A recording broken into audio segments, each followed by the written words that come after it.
السلام علیکم ورحمۃ اللہ وبرکاتہ ان الحمد للہ نحمده ونستعینه ونستغفره ونعوذ باللہ من شرور انفسنا ومن سیئات اعمالنا من يهده الله فلا مضل له ومن يضلل فلا هادي له واشهد ان لا اله الا الله وحده لا شريك له واشهد ان محمدا عبده ورسوله أما بعد فإن خير الحديث كتاب الله وخير الهدي هدي محمد صلى الله عليه وسلم وشر الأمور محدثاتها وكل محدثة بدعة وكل بدعة ضلالة وكل ضلالة في النار. محترم حاضرین، الحمدللہ ہم نے 2 ہفتے پہلے جو درس شروع کیا ہے باب ما جاء ان بعض هذه الامة يعبد الاوثان، کہ اس امت کے کچھ افراد وثن کی پرستش پوجا عبادت کریں گے. اس تعلق سے کچھ آیتیں اور کچھ حدیثیں اس چیپٹر باب میں ذکر کی گئی ہیں، جن میں سے الحمدللہ کافی کچھ آیتیں اور حدیثیں ہم دیکھ چکے ہیں.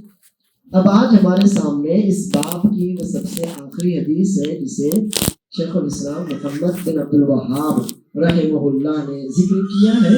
یہ حدیث کافی طویل ہے. بنیادی روایت یہ امام مسلم کی کتاب الصحیح کی، اصل حدیث یہ امام مسلم کی کتاب الصحیح صحیح مسلم کی ہے، جس کے راوی رسول اللہ صلی اللہ علیہ وسلم کے غلام ثوبان رضی اللہ عنہ ہیں. طویل حدیث ہے. صحیح مسلم کی روایت سے کہتے ہیں ثوبان مولا رسول اللہ صلی اللہ علیہ وسلم کہ رسول اللہ صلی اللہ علیہ وسلم نے فرمایا ان اللہ زوا لی الارض فرأیت مشارقها ومغاربها وان امتی سیبلغ ملکها ما زوی لی منها واعطیت الکنزین الاحمر والابیض. رسول اللہ صلی اللہ علیہ وسلم کے اس فرمان مبارک کا ترجمہ ہے کہ بے شک اللہ تعالیٰ نے میرے لیے زمین کو سمیٹ دیا. زوا سمیٹ لینا، ملا دینا، قریب کر دینا. بے شک اللہ تعالیٰ نے میرے لیے زمین کو سمیٹ دیا. اتنا سمیٹا، اتنا چھوٹا اس سے اس کو کر دیا اللہ تعالیٰ نے کہ میں نے زمین کے مشارق اور مغارب دیکھ لیے. مغرب اور مشرق ہم ایک سمت سمجھتے ہیں، مشرق اور مغرب. جس سمت ہم نماز پڑھتے ہیں وہ ہماری مغرب کی سمت ہے، خانہ کعبہ ادھر ہی ہے. اور پھر جب ہم مغرب کی سمت منہ کر کے کھڑے ہوتے ہیں تو ہماری پیٹھ مشرق میں ہوتی ہے، اور اس طرح پھر ہمارے دائیں طرف جو سمت ہوتی ہے وہ شمال کہلاتی ہے، اور بائیں طرف جو سمت ہوتی ہے وہ جنوب کہلاتی ہے. جیسے کہ اب یہ ہمارا یہ جو سمت ہے ہماری یہ مغرب ہے، تو دائیں طرف ہمارے شمال جس کو ہم نارتھ کہتے ہیں، بائیں طرف جنوب جس کو ہم ساؤتھ کہتے ہیں، اور پیچھے پہ مشرق جس کو ہم ایسٹ کہتے ہیں جہاں سے سورج طلوع ہوتا ہے. تو رسول اللہ صلی اللہ علیہ وسلم فرماتے ہیں اللہ تعالیٰ نے میرے لیے زمین کو ایسے سمیٹ دیا کہ میں نے زمین کے مشارق، سنگولر نہیں بلکہ پلورل ہے، جمع، زمین کے مشارق سارے مشرق اور زمین کے مغارب سارے مغرب دیکھ لیے. یہ کس اعتبار سے؟ دیکھیے سمتیں جو ہوتی ہیں وہ 4 ہوتی ہیں، لیکن 4 دوری 8 ہوتی ہیں. کیسے ہوتی ہیں؟ ایک تو یہ ہے کہ یہ مغرب ہے، اگر کوئی ایسے جا رہا ہو تو کہ شمال مغرب، ٹھیک ہے، ہو گئی مغرب ڈبل. اسی طرح سے کوئی ایسے جا رہا ہو تو کہتے ہیں جنوب مغرب، بڑھتی چلی گئی نا، تو ایسے ہی بڑھتی چلی جاتی ہے. مغرب کوئی ایسے جائے تو شمال مغرب، کوئی ایسے جائے تو جنوب مغرب. اسی طرح سے پھر یہ جنوب، کوئی ایسے جائے تو جنوب، کوئی ایسے اگر جائے تو جنوب مشرق، کوئی ایسے جائے تو مشرق، کوئی ایسے جائے تو مشرق شمال، کوئی ایسے جائے تو شمال. تو اس طرح سے سمتیں 4 سے زیادہ ہو جاتی ہیں. پھر اس کے بعد یہ بھی ہے، ایک بات تو یہ ہے، اور اس کے بعد یہ بھی ہے کہ اگر آپ دیکھیں گے سورج جو ہم کہتے ہیں کہ مشرق سے نکلتا ہے اور ہم اسے مغرب میں ڈوبتا ہوا دیکھتے بھی ہیں، تو آپ اندازہ لگائیے یہ سورج ایک ہی جگہ سے نہیں نکلتا اور ایک ہی جگہ نہیں ڈوبتا. سورج آپ دیکھیں 12 مہینے میں 365 دن جو سورج کے اعتبار سے ہمارے سال کے ہوتے ہیں، تو 365 دنوں میں سورج ایک ہی جگہ سے نہیں نکلتا اور ایک ہی جگہ نہیں ڈوبتا ہے، بلکہ اس کی نکلنے کی جگہ الگ الگ ہو جاتی ہیں، اور اسی طرح ڈوبنے کی جگہ بھی الگ الگ ہوتی چلی جاتی ہیں۔ تو اس اعتبار سے اللہ عالم مشارق اور مغارب کہا گیا۔ تو رسول اللہ صلی اللہ علیہ وسلم فرماتے ہیں کہ اللہ تعالیٰ نے میرے لیے زمین کو سمیٹا، ایسے سمیٹا کہ میں نے زمین کے مشارق اور مغارب دیکھ لیے، اور میری امت کی حکومت، بادشاہت زمین میں وہاں ان گوشوں اور حصوں تک پہنچ جائے گی زمین کے جو حصے میرے لیے سمیٹ دیے گئے۔ اور یہ ہم جانتے ہیں کہ آج تک پوری دنیا پہ مسلمانوں کی حکومت نہیں ہوئی، کوئی نہ کوئی حصہ ایسا رہا جو ہم سے دور رہا، لیکن ایک وقت آئے گا جب عیسیٰ علیہ السلام ہوں گے، اس وقت پوری زمین میں کس کی حکومت ہوگی؟ امت محمدیت۔ اس وقت انشاءاللہ ایک وقت ضرور آئے گا کہ جب پوری زمین میں اسلام کے علاوہ اور کوئی دین باقی نہیں رہے گا، اور پوری زمین میں مسلمانوں کے علاوہ انشاءاللہ کسی اور کی حکومت نہیں رہے گی۔ تو اللہ تعالیٰ نے جو نبی صلی اللہ علیہ وسلم کے لیے زمین کو سمیٹا، تو اس میں آپ کے لیے بشارت تھی، اور ہمارے اور آپ کے لیے بھی، کہ حالات کیسے بھی ہوں ہمت نہیں ہارنا، حوصلہ نہیں ہارنا، اپنی منزل پر نظر رکھنا، آپ کو وہاں تک پہنچنا۔ بیچ میں تکلیفیں آئیں گی، منزل تک جانا ہے، کانٹے بھی چبھیں گے، پتھر بھی چبھیں گے، پیر زخمی بھی ہوں گے، کئی طرح کی مشاکل، مشکلیں اور مصیبتوں کے بعد ہی جنت بھی حاصل ہوتی ہے اور اپنی منزل بھی حاصل ہوتی ہے۔ اور اس کے بعد پھر رسول اللہ صلی اللہ علیہ وسلم فرماتے ہیں کہ مجھے 2 خزانے دیے گئے، احمر اور ابیض، لال اور سفید۔ تو اس لال اور سفید خزانے کو لے کر علماء کی کئی تشریحات ہیں۔ ایک تو یہ ہے کہ اس سے مراد یہ ہے کہ انشاءاللہ میری امت ضرور بضرور ایران، فارس جسے کہا جاتا تھا، اسی سے ایک زبان بھی ہے فارسی، اس کو پارس بھی کہتے تھے، وہی فارس، ایران کی حکومت انشاءاللہ مسلمانوں سے فتح کر لیں گے۔ عمر رضی اللہ عنہ نے ایران کو فتح کیا، اور اسی لیے ایرانی سب سے بڑے دشمن عمر رضی اللہ عنہ کے ہیں کہ انہوں نے ہی ایران کو فتح کیا، انہیں کی حکومت سے فتح ہوا۔ اسی طرح اور دوسری حکومت ہے قیصر، ایران میں جو بادشاہ ہوتا تھا اس کو کسرا کہتے تھے، اور اس کو عربی اور اردو میں خسرو کہتے ہیں، آپ نے نام سنا ہوگا خسرو۔ تو دراصل وہ کسرا تھا، جس کو کسرا کہتے تھے عربی میں اور فارسی میں۔ بعد میں پھر وہ کیا بن گیا؟ کسرا سے خسرو بن گیا۔ آپ نے کسی کا نام بھی سنا ہوگا، تو وہ خسرو کسرا ہی سے۔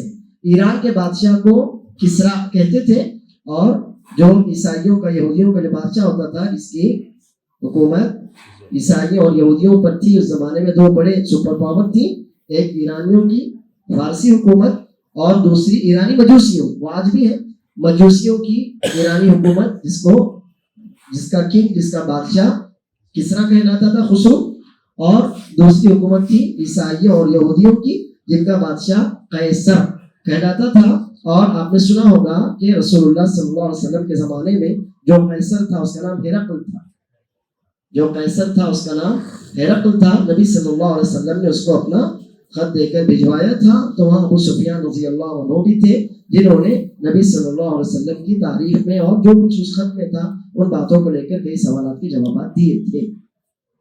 تو نبی صلی اللہ علیہ وسلم کے اس فرمان کا ایک معنی تو یہ بتایا گیا کہ اس سے مراد ہے قیصر اور کسرا کے خزانے مسلمانوں کو حاصل ہوں گے، یعنی مسلمان ان کی حکومتوں پر بھی انشاءاللہ قبضہ کر لیں گے، اور پھر ایسی کوئی بڑی حکومت نہیں ہوگی جو مسلمانوں کے سامنے آ سکے۔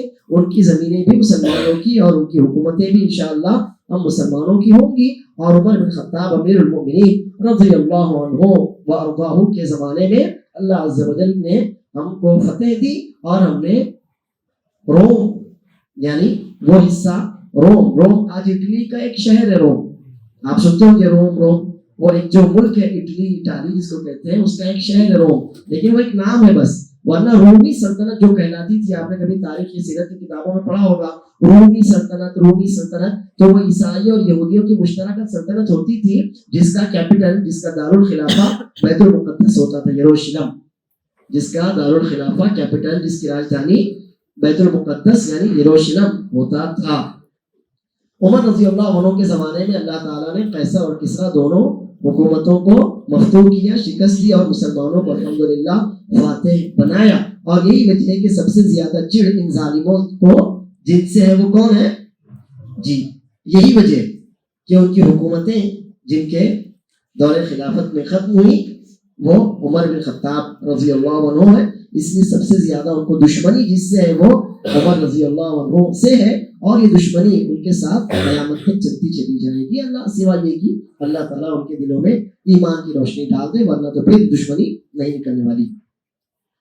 تو فرماتے ہیں رسول اللہ صلی اللہ علیہ وسلم کہ مجھے 2 خزانے دیے گئے, لال اور سفید. ہم نے بتایا کہ علماء کی کئی تشریحات ہیں, جن میں سے ایک تشریح ہے کہ اس سے مراد انشاءاللہ قیصر اور کسریٰ کی حکومتیں فتح ہو جائیں گی اور مسلمان ان پر قابض ہو جائیں گے, اور ان کے جتنے بھی خزانے ہوں گے وہ سب مسلمانوں کی ملکیت بن جائیں گے.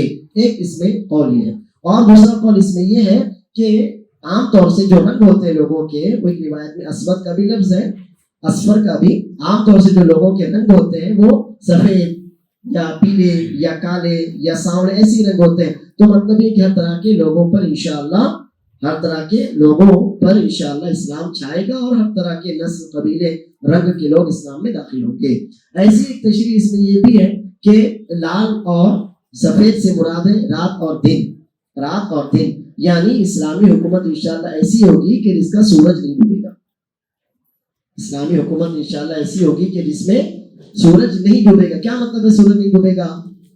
یعنی حکومت اتنی زیادہ دنیا کے دور دور تک پھیلی ہوئی ہوگی کہ ایٹ اے ٹائم, آپ جانتے ہیں کہ ایٹ اے ٹائم پوری دنیا میں نہ سورج نکلتا ہے نہ سورج ڈوبتا ہے. تو کہیں بھی سورج ڈوبے پوری حکومت میں ایٹ اے ٹائم ڈوبنے والا نہیں ہے. تو اسلامی حکومت میں جیسے کہ آپ نے ہارون رشید کا قول سنا ہوگا کہ بادل کو جاتے ہوئے دیکھا تو کہا کہیں بھی جا کے برس, آخر کو تیرا ٹیکس مجھ کو ہی آنے والا ہے. تو یہ ہے کہ اتنی دور دور تک مسلمانوں کی حکومت انشاءاللہ پھیل جائے گی کہ اس حکومت میں سورج ڈوبے گا نہیں, کہیں نہ کہیں ضرور سورج نکلا ہوا ہوگا. اس کے بعد پھر حدیث اب تھوڑی چینج ہوتی ہے. رسول اللہ صلی اللہ علیہ وسلم فرماتے ہیں وَإِنِّي سَأَلْتُ رَبِّي لِأُمَّتِي أَلَّا يُهْلِكَ أُمَّتِي بِسَنَةٍ بِعَامَّةٍ وَأَلَّا يُسَلِّطَ عَلَيْهِمْ عَدُوًّا مِّن سِوَىٰ أَنفُسِهِمْ فَيَسْتَبِيحَ بَيْضَتَهُمْ. فقال الله تعالى يا محمد إني أعطيتك لأمتك ألا أهلكهم بسنة بعامة ولا أسلط عليهم عدوا من سوى أنفسهم فيستبيح بيضتهم ولو اجتمع عليهم من بأقطارها حتى يكون يهلك بعضهم بعضا ويسبي بعضهم بعضا. رسول اللہ صلی اللہ علیہ وسلم فرماتے ہیں کہ میں نے میرے رب سے اپنی امت کے حق میں 2 دعائیں مانگی. میں نے اپنی امت کے حق میں اپنے رب سے اللہ عز و جل سے 2 دعائیں مانگی. میں نے اللہ عز و جل سے دعا کی کہ اللہ تعالیٰ تو میری امت کو عام عمومی قحط سالی کے ذریعے ہلاک نہ کرنا کہ پوری امت جہاں جہاں ہو وہاں قحط پڑ جائے, اور ایسا قحط ہو کہ پوری امت ہلاک ہو جائے, ایسا نہ کرنا. یعنی اتنی زیادہ تنگحالی, بدحالی اور تنگی میں ان کو مبتلا نہ کرنا کہ پوری امت ہلاک ہو جائے, عام جنرل سب کے سب. اور دوسری میں نے دعا یہ مانگی کہ اللہ تعالیٰ ان پر ایسا کوئی خارجی بیرونی باہر کا کوئی دشمن ان پر مسلط نہ کر دینا کہ وہ دشمن ان کو جڑ سے ختم کر دے.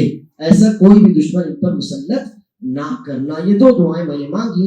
تو اللہ عز و جل نے مجھ سے کہا یا محمد صلی اللہ علیہ وسلم.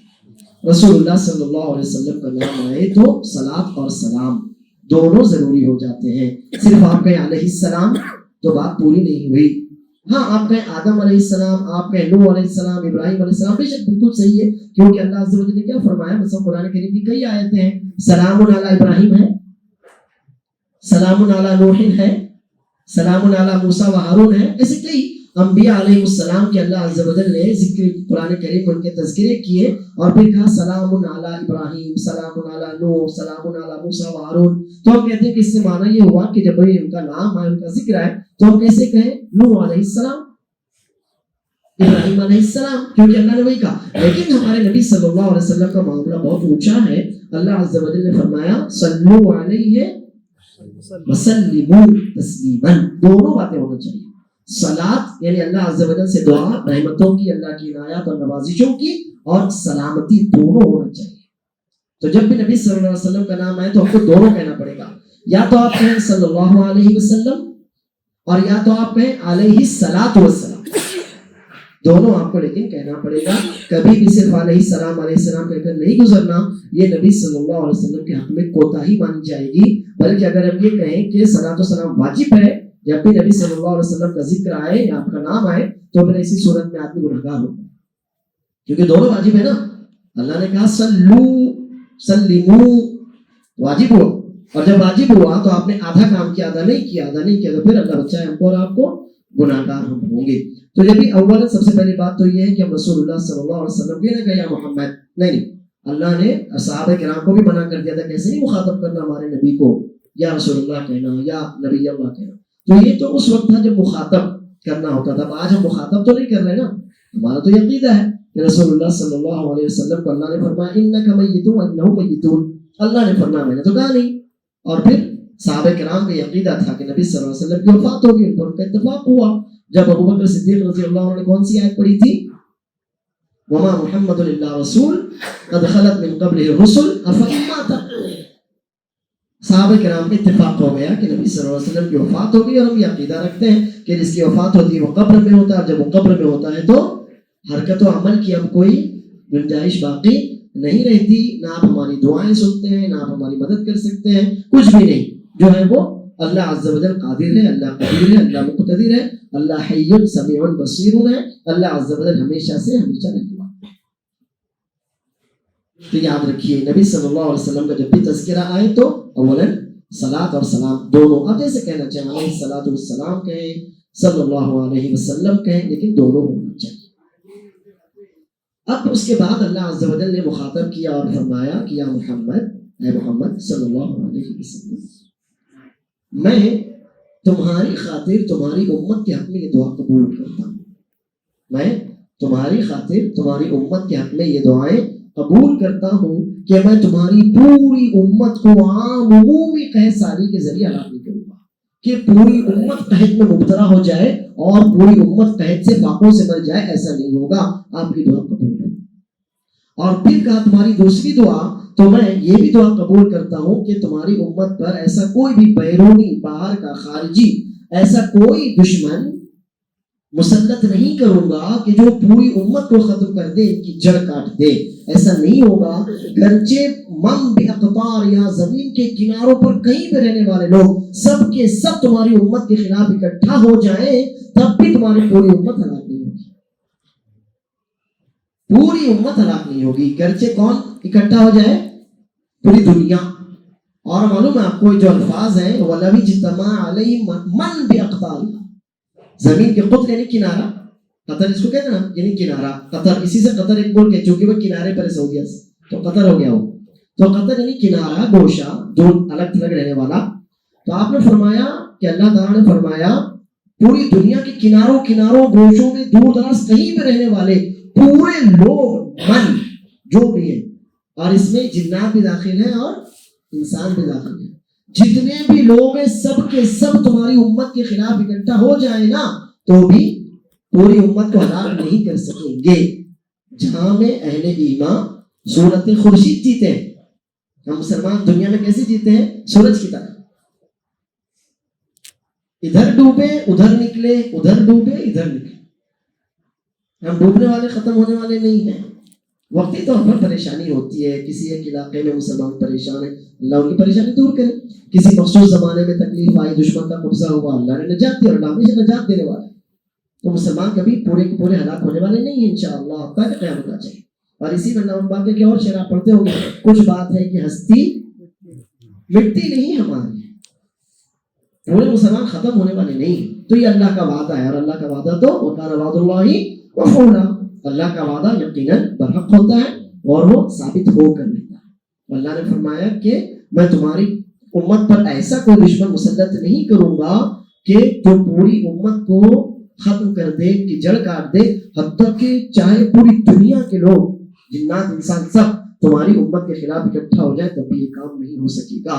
ہاں لیکن آگے کے الفاظ ہیں حتی یکون یہلک بعضهم بعضا ویسبی بعضهم بعضا. ہاں لیکن یہ ہوگا کہ امت داخلی فتنوں میں ضرور مبتلا ہوگی، اور بات یہاں تک پہنچے گی کہ یہ آپس میں ایک دوسرے کو ماریں گے، کاٹیں گے، اور آپس میں ایک دوسرے پر ظلم کرتے ہوئے انہیں قید کریں گے یا دشمن کی قید میں دیں گے. اور اس کو سمجھانے کی ضرورت تو نہیں، آپ سمجھتے ہی ہوں گے ان سب باتوں کو. داخلی فتنے امت کے، کبھی مسلک کو لے کر، کبھی مذہب کو لے کر، کبھی رنگ کو لے کر، کبھی نسل کو لے کر، کبھی قوم کو لے کر، یہ سارے فتنے تو امت میں داخلی ہیں. تو داخلی فتنوں سے امت کو جتنا بڑا نقصان پہنچتا ہے، اتنا باہر والوں میں اتنا دم ہی نہیں، جتنا ہم آپس میں ہی اللہ بچائے ایک دوسرے کو نقصان پہنچا دیتے ہیں. تو اللہ نے کہا یہ تو ہو کر ہے، لیکن اس کا کیا مطلب ہے وہ ہمارے ساتھ ہو؟ اس کا یہ مطلب ہے کہ وہ ہمارے ساتھ ہو. اگر حدیث میں کوئی بات ایسا ہوگا تو اس کا کیا مطلب ہوتا ہے؟ مطلب یہ کہ آپ ہوشیار رہیے، آپ ان میں سے مت بنیے. اس لیے تو آپ کو حدیث بیان کی گئی. یہ مطلب ہوتا ہے. ہم کہیں نہیں ایسا تو ہونے والا ہے، اللہ نے کہا ہوگا اور نبی کریم صلی اللہ علیہ وسلم فرمایا ہوگا، تو بھائی ہوگا، مگر تم کیوں اس میں شامل ہوتے ہو؟ اب قیامت کی ایک نشانی یہ ہے کہ جہالت عام ہو جائے گی. نشانی ہے نا قیامت کی. تو کیا آپ ہم جاہل بن جائیں کہ جانے دو قیامت کے تو نشانی ہے جہالت عام ہو جائے گی؟ نہیں بھیا، آپ مت بنو ان میں سے. اب قیامت کی ایک نشانی ہے کہ شراب کثرت سے پی جائے گی، تو کیا مطلب ہے اس کا؟ آپ مت پی، آپ اپنے آپ کو بچاؤ. اسی لیے تو اللہ نے اور اس کے رسول صلی اللہ علیہ وسلم یہ ساری باتیں بتائی نا، کہ جس کے بھی دل میں تھوڑا سا نور ہو وہ اپنے آپ کو ان برائیوں سے بچائے. یہ اس کا مطلب ہے. تو اب یہ مطلب نہیں ہے کہ پوری امت آپس میں تو داخلی فتنوں میں مبتلا ہونے ہی والی ہے، تو کیا اب ہم کیا کر سکتے ہیں؟ بھائی آپ اپنے آپ کو بچا سکتے ہیں اور دوسروں کو بچانے کی کوشش کر سکتے ہیں. یہ آپ کے اوپر فرض ہوتا ہے. سمجھ میں آئی بات؟ یہاں تک ہو گئی صحیح مسلم کی روایت پوری. اب آگے کا جو ٹکڑا ہے جس میں اصل ہمارے چیپٹر سے متعلق بات آنے والی ہے، وہ روایت صحیح مسلم کی نہیں ہے، بلکہ امام البرقانی احمد بن محمد بن احمد البرقانی رحمہ اللہ. یہ امام برقانی احمد بن محمد بن احمد، امام برقانی بغداد کے رہنے والے تھے. اور آپ نے امام دارقطنی کا نام سنا ہوگا، بڑے محدث گزرے ہیں، امام علی بن عمر دارقطنی، وہ بھی بغداد کے تھے. تو امام برقانی ان کے شاگردوں میں سے، دارقطنی استاد ہیں، امام برقانی ان کے شاگرد ہیں. اور امام برقانی کے ایک مشہور شاگرد ہیں، آپ نے ان کا بھی نام سنا ہوگا، خطیب بغدادی. ابو بکر خطیب بغدادی کا نام سنا ہے؟ تو جی ہاں، یہ ایسا سلسلہ ہے. دارقطنی، امام علی بن عمر دارقطنی استاد ہیں، ان کے شاگرد امام احمد بن محمد بن احمد البرقانی، اور ان کے شاگرد ہیں پھر امام ابو بکر الخطیب بغدادی. خطیب بغدادی کے نام سے مشہور ہے، لوگ جانتے ہیں اور سنتے ہیں.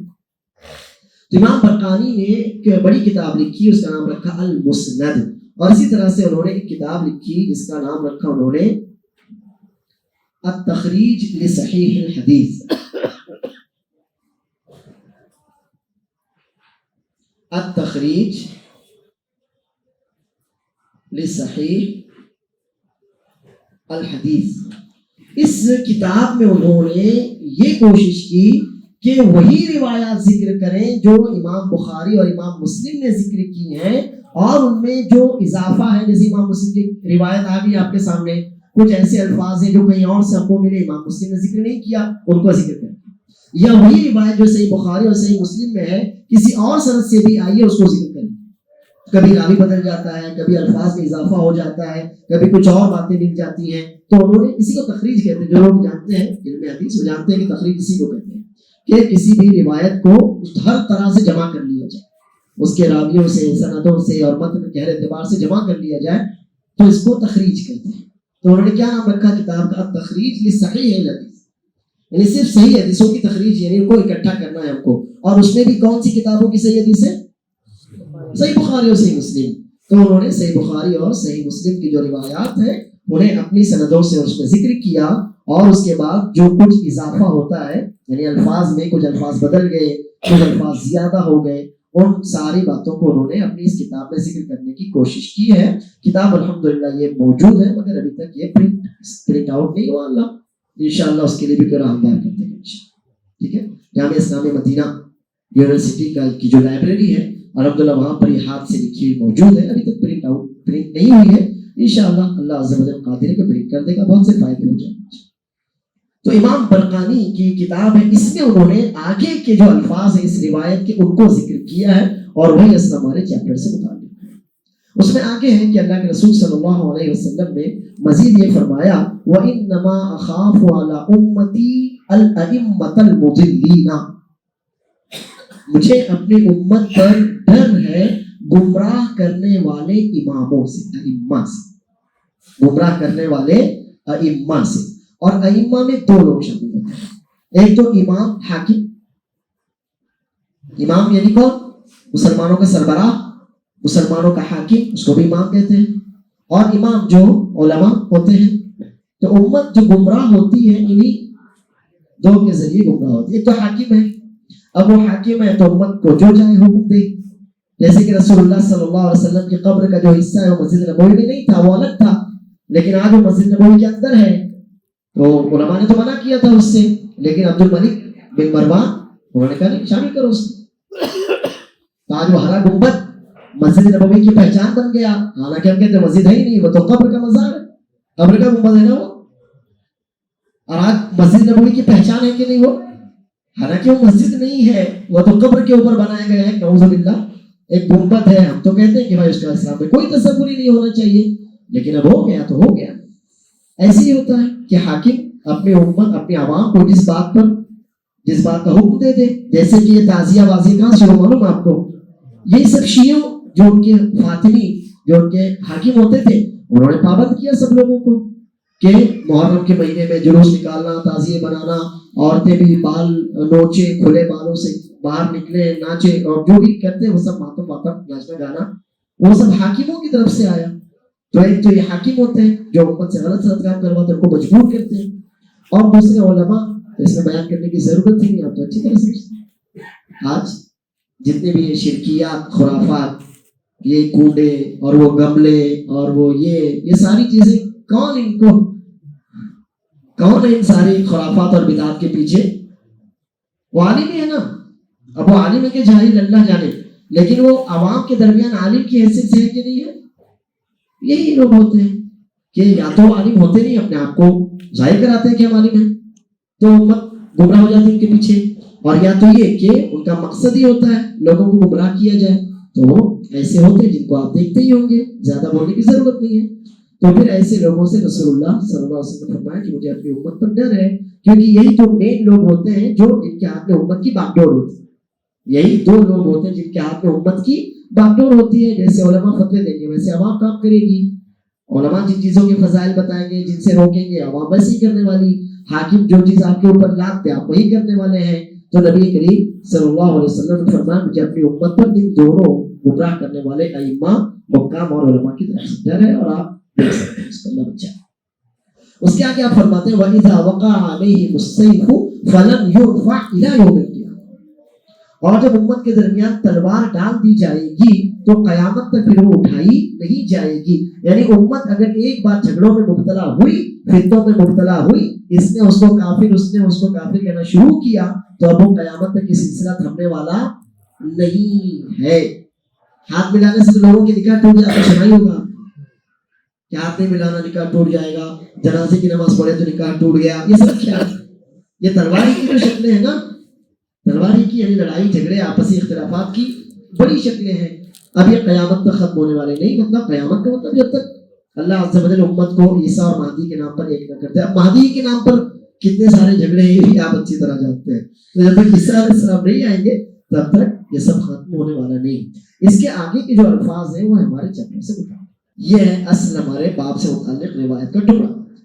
وَلَا تَقُومُ السَّاعَةُ، اور اس وقت قیامت نہیں آئے گی حَتَّى يَلْحَقَ حَيٌّ مِّنْ أُمَّتِي بِالْمُشْرِكِينَ، یہاں تک کہ میری امت کی جماعت، حی جماعت قبیلہ، حی جماعت قبیلہ، چونکہ قبیلے میں زندہ افراد ہوتے ہیں نا اس لیے حی کہتے ہیں اس کو.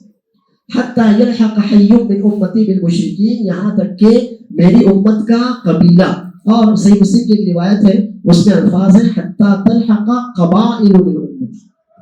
اور زیادہ بڑی بات ہے یہ تو حیّ قبیلہ، مگر قبائل تو دسیوں بیسیوں بہت زیادہ ہوں گے.